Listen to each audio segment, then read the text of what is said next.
took me a while, and then I realized the key is the strong force, dear one. What is the strong force?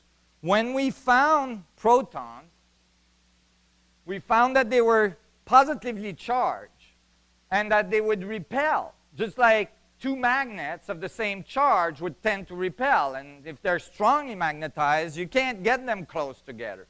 So imagine protons squished in a little nucleon atom with the same charge. How can that be possible? When we found that, we were like, oh. And since we didn't have black holes, Einstein had just finished his equation that predicted singularity, but everybody thought that's impossible, right?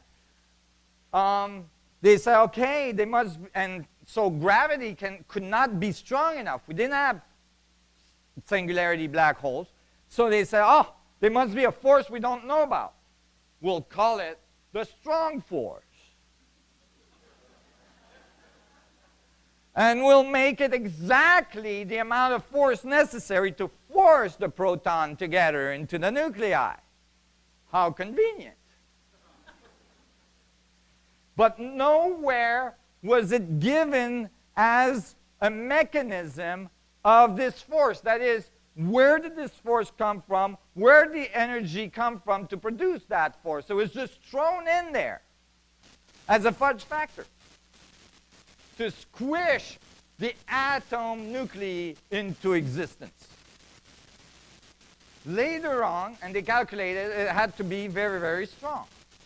Later on, they realized that the proton has little bits inside it that are even smaller, called quarks.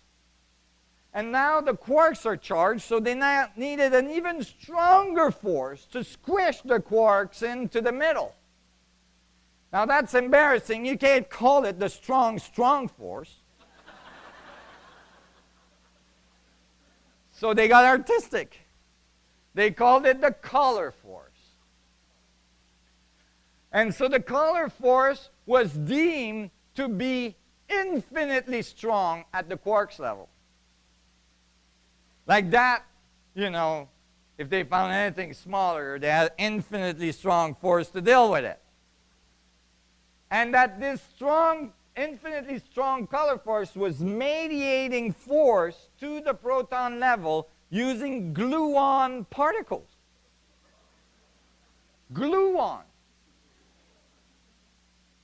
So that's when I asked, who's making the glue? Because nowhere in this whole scheme did they say where the energy come from to produce an infinitely strong force. But if you have an infinitely strong force confining to the center of a particle, what do you have? A black hole. Right?